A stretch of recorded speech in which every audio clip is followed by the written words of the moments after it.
پوری انسانیت کے لیے اسلام کیا پیغام دے رہا؟ محبت کا، بھائی چارے کا پیغام دے رہا، یا نہیں تو کاٹو مارو دشمنی کرو یہ پیغام دے رہا۔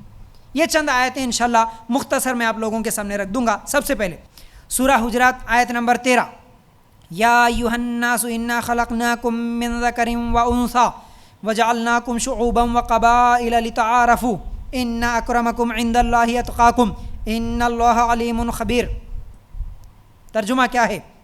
اے لوگو، اے مسلمانوں نے بولا یہاں پر، اے لوگو، اس دنیا میں رہنے والے ہندو، مسلمان، عیسائی، یہودی، جو بھی مذہب کا ماننے والا ہو یا نہیں ماننے والا ہو، سب کے لیے یہ پیغام ہے۔ کیا بول رہا اللہ تعالیٰ؟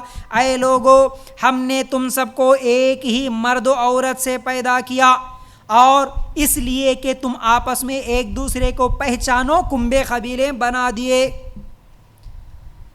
اس دنیا میں رہنے والا کسی بھی ملک کا، کسی بھی جگہ کا، کسی بھی مذہب کا، کسی بھی دھرم کا ماننے والا ہو، ان سب کے ماں باپ ایک۔ قرآن کا پیغام یہ ہے کہ تو میرا دشمن نہیں، قرآن کا پیغام یہ ہے کہ تم سب آپس میں رشتہ دار ہو، بھائی بہن ہو، کیونکہ تم سب کے ماں باپ ایک ہی ہے، آدم اور حوا سے ہی تم سب پیدا ہوئے۔ ہاں، تم اس دنیا میں آنے کے بعد الگ الگ بڑھ گئے مذہبوں میں، کنبے قبیلوں میں، اور کنبے قبیلوں میں بھی اللہ تعالیٰ اس لیے بانٹا تاکہ تم ایک دوسرے کو پہچان سکو۔ پھر اللہ کے نزدیک تم سب میں سے باعزت وہ ہے جو سب سے زیادہ اللہ سے ڈرنے والا ہو۔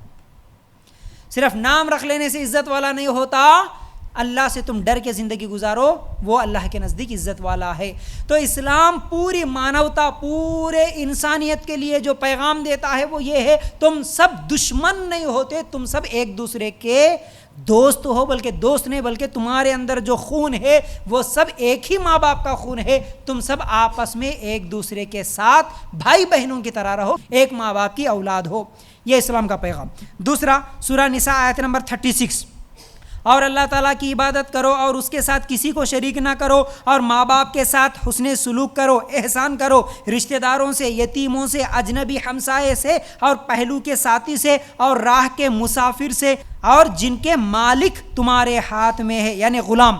یقیناً اللہ تعالیٰ تکبر کرنے والے اور شیخی خوروں کو پسند نہیں کرتا۔ اسلام کا دوسرا پیغام، اسلام قتل کرنا سکھانا تو دور کی بات، اسلام تو کیا بول رہا؟ تم حسن سلوک کرو، اچھا برتاؤ کرو۔ کس کس کے ساتھ؟ سب سے پہلے تو ماں باپ کے ساتھ، رشتہ داروں کے ساتھ، یتیموں کے ساتھ، مسکینوں کے ساتھ۔ اب یہاں پر مسلمان مسکین، غیر مسلم مسکین نہیں بولا اللہ تعالیٰ، مسلمان یتیم، غیر مسلم یتیم نہیں بولا، یتیم کوئی بھی ہو، کسی بھی دھرم کا ماننے والا ہو، اس کے ساتھ احسان کرو۔ ماں باپ بھی، چاہے تمہارے ماں باپ مسلمان ہو یا غیر مسلم ہو، ان کے ساتھ بھی احسان کرو، رشتہ داروں کے ساتھ بھی احسان کرو۔ پھر اس کے بعد خرابت دار، ہمسائے، پڑوسی۔ کون پڑوسی؟ تمہارا پڑوسی، انہیں مسلمان ہو یا غیر مسلم ہو، اس کے ساتھ بھی احسان کرو، لڑائی جھگڑا مت کرو۔ پھر اسی طرح راہ چلتے مسافر، تم بس میں جا رہے، تم ٹرین میں جا رہے، تم فلائٹ میں جا رہے، تمہارے ساتھ سفر کرنے والا غیر مسلم ہو یا مسلم ہو، کسی بھی مذہب کا ماننے والا ہو، اس کے ساتھ بھی حسن سلوک کرو۔ حسن سلوک کا مطلب اس کو تکلیف مت دو، اس کو ستاؤ مت، اس پر ظلم مت کرو، اپنی زبان سے، اپنی حرکتوں سے، کسی بھی چیز کی وجہ سے تمہارے ہمسائے یا تمہارے ساتھ چلنے والے مسافر، اس کو تکلیف مت دو۔ یہ اسلام کا پیغام ہے۔ آج ہم مسافروں کی بات دیکھیں تو ٹرین میں کوئی مسلمان کسی کو تکلیف دیے بغیر اکیلا گیا، اس کی سیٹ، اس کی کرسی، اس کی جگہ، اس کو وہ بک کر کے رکھا ہوا تھا، اکیلا گیا، وضو بنا لیا، اکیلا آ کے اس کی سیٹ پہ انہیں بیٹھ کے نماز پڑھ رہا، تو آج دیکھا نہیں جا رہا اسلام کے دشمنوں کو، اس کا یا تو مذاق اڑا رہے، اس کا ویڈیو بنا رہے، یا پھر نہیں تو نیچے بیٹھ کے وہ ہنومان چالیسا پڑھ رہے، یا کچھ لوگ عورتیں بھی اس میں شامل ہو گئی، بچیاں، ایک ویڈیو تو دیکھا، وہ اوپر نماز پڑھ رہا اور یہ نیچے کیا کر رہے؟ گانے گا رہے، ناچ رہے، ڈانس کر رہے، شور مچا رہے۔ مسلمان کس کو تکلیف دیا نماز پڑھتے ہوئے؟ کسی پارک میں گیا، اکیلے کونے میں نماز پڑھ رہا، اس کو ویڈیو نکالے، اس کو بھی وہاں نماز پڑھنے نہیں دے رہے، اس کو بھی ستا رہے۔ مسلمان نماز پڑھتا تو اونچی آواز میں بھی نماز نہیں پڑھتا، بازو والے کو تکلیف نہیں بلکہ اس کو محسوس بھی نہیں ہونے دیتا، ٹرین میں ہو یا فلائٹ میں ہو، بس میں ہو، کہیں پر بھی۔ لیکن پھر بھی یہ لوگ کیا کر رہے؟ شور مچا رہے، ڈسٹرب کر رہے، ویڈیو نکال رہے۔ کیا تم پہلے سے اسی طرح شور مچاتے ہوئے ہنومان چالیسا پڑھتے تھے؟ کیا تم پہلے سے اسی طرح تمہارے بھگوان کی عبادت کرتے تھے؟ نہیں کرتے تھے. یہاں پر کیونکہ مسلمان کو اللہ تعالیٰ یہ حکم دیا کہ تم راہ چلتے مسافر کو بھی تکلیف مت دو، وہ مسلمان ہو یا غیر مسلم ہو. پھر اسی طرح اسلام کیا پیغام دیتا؟ سورہ مائدہ آیت نمبر 32 جو کہ میں اس سے پہلے سنایا، ایک جان کو بچائے، چاہے وہ ہندو یا مسلمان، عیسائی، یہودی، تمام انسانوں کو بچانے کے برابر ثواب ہے. کسی ایک جان کو قتل کیا، پوری انسانیت کو قتل کرنے کے برابر گناہ ملے گا. پھر اسی طرح سورہ بقرہ آیت نمبر 256 لا اکراہ فی الدین، اسلام یہ بولتا ہے کہ دین میں زبردستی نہیں ہے.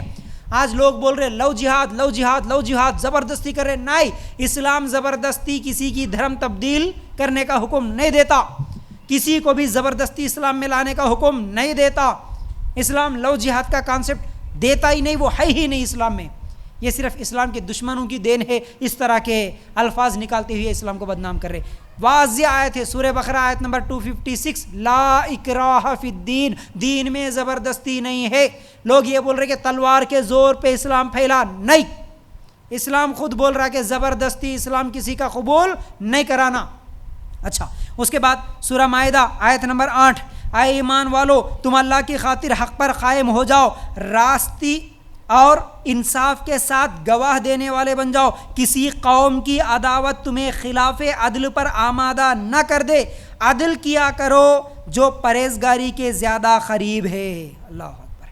اسلام کا پیغام کیا ہے کہ تم ہمیشہ انصاف کرو. کیسا انصاف کرو؟ کسی قوم کی دشمنی تمہیں انصاف کرنے سے نہ روکے.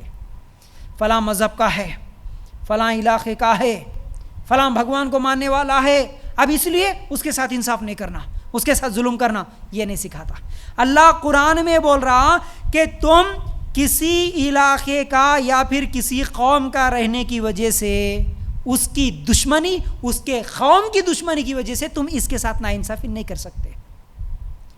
مثال کے طور پر کسی کے مذہب سے تم کو نفرت ہے، ارے وہ مذہب والا، وہ مذہب کو ماننے والا، وہ عیسائی ہے، وہ ہندو ہے، وہ فلاں ہے، لیکن تمہارا پڑوسی ہے وہ ہندو، تمہارے ساتھ سفر کر رہا وہ ہندو، تو اس کے مذہب کی دشمنی کی وجہ سے تمہارے ساتھ جو چل رہا ہے اس کے ساتھ ناانصافی نہیں کر سکتے.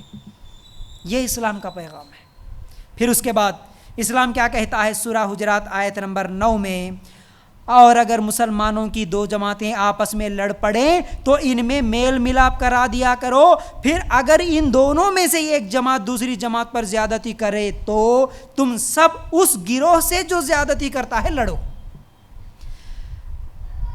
آپ کو کہاں تک سمجھ میں آ رہی میری باتیں؟ مجھے تو نہیں معلوم، اگر نہیں سمجھ میں آئے تو ویڈیو بعد میں اچھی طرح سمجھنے کی کوشش کرنا.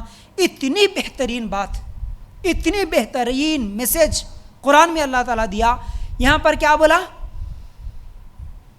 کافروں سے لڑنا، غیر مسلموں سے لڑنا، مشرکوں سے لڑنا تو دور کی بات، یہاں تو مسلمانوں سے لڑنے کا حکم دیا. کب اگر دو مسلمان لڑ رہے ہیں، دو مسلمان گروپس لڑ رہے ہیں، دو جماعتیں لڑ رہی ہے، سب سے پہلے تو اس لڑائی کو، اس جنگ کو ختم کرنے کی کوشش کرو، صلح کرو، عدل و انصاف کرو. پھر اگر ان دو جماعتوں میں سے کوئی ایک جماعت کسی دوسرے مسلمان جماعت پر ظلم کرنے کی کوشش کرے تو جو ظلم کر رہا ان مسلمانوں سے لڑو بول رہا اللہ تعالیٰ. یہاں پر کافروں سے لڑنے کی بات تو نہیں ہے، لیکن جو ناانصافی کرتا، ظلم کرتا، اگر وہ مسلمان ہی کیوں نہ ہو، ظلم کرنے والے سے لڑو بولا اللہ تعالیٰ. تو یہاں پر مسلمان غیر مسلم کی بات نہیں ہے، ظلم جو کرتا ان سے لڑو. پھر اس کے بعد اگر ہم لوگ سورہ نساء آیت نمبر 135 نکال کر دیکھیں گے، اتنی بہترین بات، اتنا بہترین پیغام.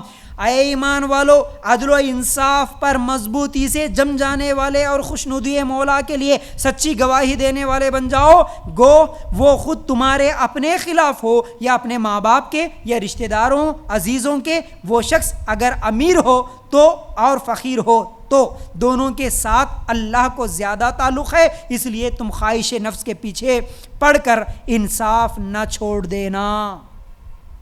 کیا بولا؟ ایسا انصاف کرو، ایسا انصاف کرو، تمہارے خلاف بھی اگر ہے، بلکہ تمہارے ماں باپ کے خلاف بھی اگر کوئی بات جاری تب بھی تم انصاف کی بات کرو. نہیں میرے ماں باپ ہے بول کے تم جھوٹی گواہی دینے والے مت بنو. تمہارے ماں باپ کا اگر کسی غیر مسلم سے مثال کے طور پر جھگڑا ہوا اور آپ کو معلوم ہے آپ بس میں سفر کر رہے، ٹرین میں سفر کر رہے، اس وقت اگر تمہاری امی کی غلطی تھی، تمہارے ابا کی غلطی تھی، تم دیکھے ان کی زیادتی ہے، تب بھی کیا کرو؟ ارے انہیں غیر مسلم ہے، اس کے ساتھ میں کیسے خاموش بیٹھوں، میں اور زیادہ لڑتوں، میرے ماں باپ سے لڑتے نہیں، یہ جائز نہیں ہے۔ انصاف کرو، اگر تمہارے ماں باپ کے خلاف ہی کیوں نہ ہو، ماں باپ کی غلطی ہے، رشتہ داروں کی غلطی ہے، میرے بھائی کی غلطی ہے، تو ہاں بھائی غلطی میری ہے، میرے ماں باپ کی ہے، اب وہ غیر مسلم ہو یا کوئی بھی ہو اس کے ساتھ انصاف کرنا ہے۔ یہ اسلام کا پیغام ہے۔ پھر اس کے بعد حامیم سجدہ آیت نمبر 34، نیکی اور بدی برابر نہیں ہوتی، برائی کو بھلائی سے دفاع کرو، پھر وہی جس کے اور تمہارے درمیان دشمنی ہو ایسا ہو جائے گا جیسے دلی دوست۔ کیا بول رہا اللہ تعالیٰ؟ اچھائی اور برائی برابر نہیں ہو سکتی، اس لیے کیا کرو؟ برائی کا دفاع اچھائی کے ساتھ کرو۔ انہیں برا کر رہا تو تم اچھا کرو، انہیں لڑائی کر رہا تو تم صلح کرو، تو انہیں ظلم کر رہا تو تم انصاف کرو، نا انصافی مت کرو۔ اگر تم ایسا کرے، آج تمہارا دشمن ہے وہ کل تمہارا دوست بن جائے گا۔ نہیں انہیں آ کے ناچانا، ڈی جے لگا کے، ہم بھی بتاتے ہمارا پاور کتنا ہے، اس سے زیادہ ہم بھی ڈی جے لگا کے ناچتے، ہمارے مسلمانوں کا کام یہ نہیں۔ برائی کا دفاع بھلائی سے کرو بول رہا، اس سے فرق یہ ہوگا کہ آج کا وہ تمہارا دشمن ہے، کل تمہارا جانی دوست، جگری دوست ہو جائے گا۔ اللہ کے رسول کے کئی مثالیں ہم کو ملتے، اللہ کے رسول کے کتنے بڑے دشمن تھے، اللہ کے رسول کے لیے جان دینے والے دوست بن گئے۔ اب آخری آیت کیا بولتا اللہ تعالیٰ؟ سورہ قصص آیت نمبر 83، آخرت کا یہ بھلا گھر ہم انہی کے لیے مقرر کر دیتے ہیں جو زمین میں اونچائی اور بڑائی اور فخر نہیں کرتے، نہ فساد کی چاہت رکھتے ہیں۔ اللہ تعالیٰ کیا بولے؟ جنت میں وہی جائے گا۔ آخرت کی بھلائی کس کے لیے؟